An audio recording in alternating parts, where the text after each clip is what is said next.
नाज़िन मुल्क की तारीख़ में पहिरियों भेरो $85 जी रिकॉर्ड्स ते पहुची वियो आहे। इन मामले ते वधीक ॻाल्हि ॿोल कंदासीं। मूंखे स्टूडियो में जॉइन कयो आहे मुंहिंजो को प्रेज़ेंटर शौकत ज़रदारी। जी शौकत, जेकर असां तारीख़ ते नज़र विझूं त हीअ असांखे पहिरियों भेरो ईअं थियो आहे त $85 ताईं पहुची वियो आहे। सही नाजिया, बिल्कुलु तव्हां बिल्कुलु सही था चओ। जेकॾहिं तारीख़ ते नज़र विझूं त पहिरियों भेरो ई थियो आहे। मां हिते पंहिंजे व्यूअर्स खे चार्ट बि ॾेखारींदुसि ऐं हुन सां गॾु गॾु हुनखे इहो ॿुधाईंदुसि त कीअं डॉलर जेको आहे सो हिन में त असां शुरू कयो 1955 खां $4.70 का डॉलर जेको अॼु असांखे $85 ताईं पहुचंदो नज़र आयो। उनजो छा सफ़र हुयो नाज़रीन तव्हांखे ॿुधाईंदा हलूं त जीअं तव्हां पंहिंजी स्क्रीन ते बि ॾिसी सघंदा हूंदव त डॉलर 1955 में जॾहिं गवर्नर जनरल गुलाम मोहम्मद जी हुकूमत हुई त $4.70 डॉलर जो रेट हुयो रुपए जे मुक़ाबले में। उनखां पोइ कंटिन्यूसली इन में अप्स एंड डाउन्स ईंदा रहिया, बट इन बिटवीन इहो तक़रीबन 1969 ताईं डॉलर जो जेको अघु आहे उहो $4.70 ताईं मुस्तहकम थींदो नज़र आयो। उनखां पोइ असां ॾिठो 1971 सुकूत ढाका ऐं बांग्लादेश धार थियो पाकिस्तान खां, त यकीनन हिकिड़ी वॉर खां इकॉनमी निकिती हुई, त उन दौरान जेको डॉलर जो अघु हुयो तो तक़रीबन $11 ताईं पहुचंदो नज़र आयो। एंड देन आफ्टर जॾहिं जंग वग़ैरह ख़त्म थी ऐं मुल्क में कुछ इकनॉमिक रिफॉर्म्स आया ज़ुल्फ़िकार अली भुट्टो साहब जे दौर में, त देन इट बाउंस बैक फ्रॉम $11 खां $9 ऐं $90 ताईं असांखे पहुचंदो नज़र आयो। उनखां पोइ असां हिकु भेरो ॿीहर ॾिठो त इहो जेको $9 ऐं $90 खां पोइ तक़रीबन 1999 ऐं 90 जे दौर में अगरि असां ॾिसूं था त असांखे $21 ऐं $90 ताईं पहुचंदो नज़र आयो। इन में काफ़ी रिफॉर्म्स असांजी इकॉनमी में थींदा नज़र आया, हैवी इन्वेस्टमेंट बि असांजी इकॉनमी में थींदी नज़र आई। ऐं उहो हिकिड़ो दौर हुयो ज़ुल्फ़िकार अली भुट्टो जो जंहिंमें अॼु असां इन्फ्लेशन जी ॻाल्हि कयूं था त उन दौर में जेका इन्फ्लेशन हुई उहा हाइपर इन्फ्लेशन में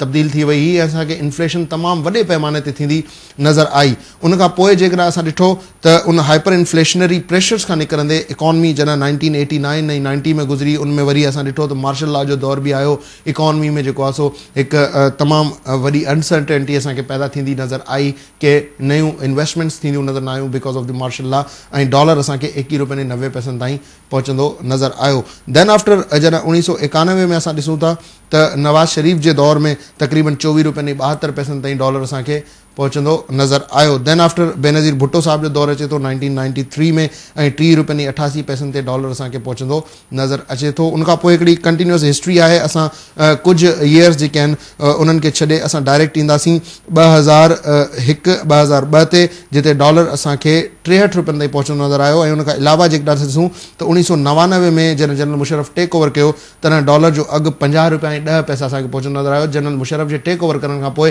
हिकदमि डॉलर जो जेको पेस आहे उहो तेज़ी सां वधंदो नज़र आयो। And then after dollar crossed 60s and then 63 ते पहुतो।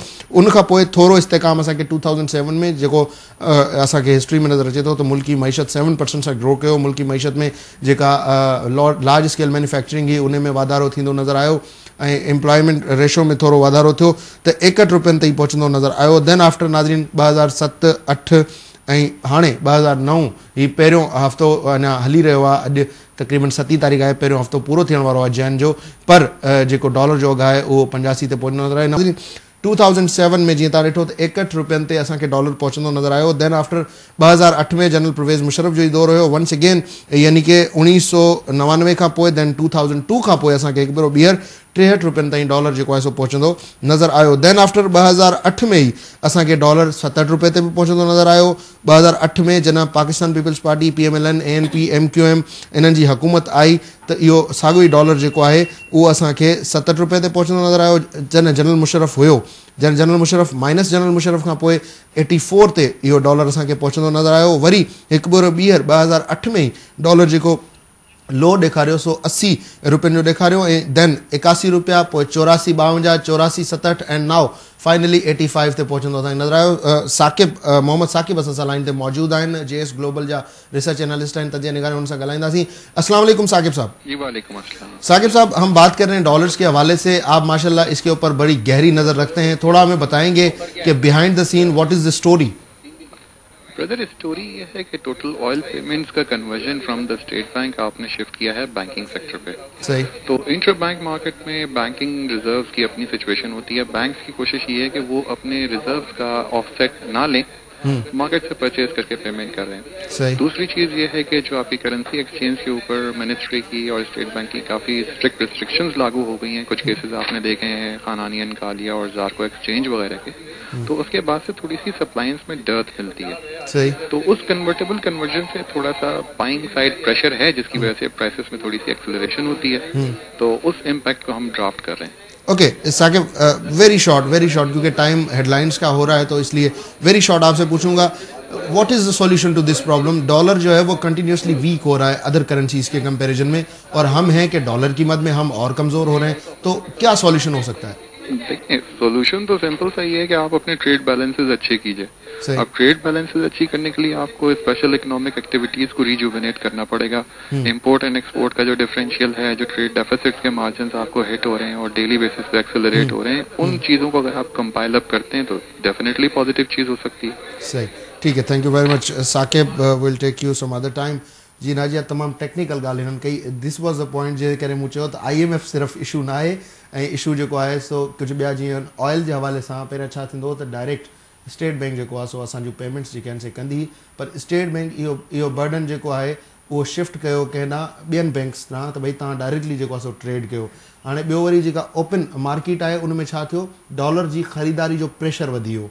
त जॾहिं सप्लाई एंड डिमांड, यकीनन तव्हां बि इकोनॉमिक्स पढ़ी हूंदी त सप्लाई एंड डिमांड जो जॾहिं ईंदो आहे फैक्टर, त उन में छा आहे, अगरि सप्लाई घटि आहे डिमांड वधीक आहे त ऑटोमेटिकली रेट्स जेके आहिनि से अपर साइड ॾांहुं असांखे वेंदा नज़र ईंदा आहिनि. उनखां अलावा जेकॾहिं डॉक्टर शाहिद सिद्दीकी जी ॻाल्हि ते थोरो घणो अगरि असां तबसरो कयूं त असां इहो चवंदासीं यस, इकनॉमिक कंडीशंस खे हिकु स्टेबल पोज़ीशन ते आणण लाइ असांखे तमामु ॾुखिया डिसीशन्स हिन गवर्नमेंट खे करणा पिया आहिनि, बिकॉज़ असां IMF खां कर्ज़ बि खणूं पिया ऐं असांखे ॿियो बि जेको असां वॉर एंड टेरर बि कयूं पिया.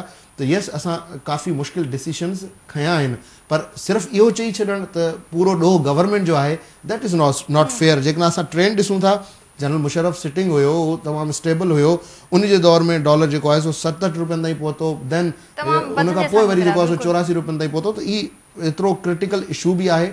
पर हिकिड़ी ॻाल्हि अहम जेका डॉक्टर शायद चई उहा इहा चई त असां जॾहिं बि वापारु कयूं था इंटरनेशनली त असांखे सिर्फ़ु डॉलर ते इनसार न करणु घुरिजे. अगरि असां अमेरिकन मार्केट्स में वञूं था, उतां खां कुझु घुरायूं था, यस उते डॉलर आहे, पर जीअं यूरोप आहे, यूरो ज़ोन आहे पूरी, उन में असां जेको आहे सो यूरो जे ज़रिए ट्रेड करे सघूं था.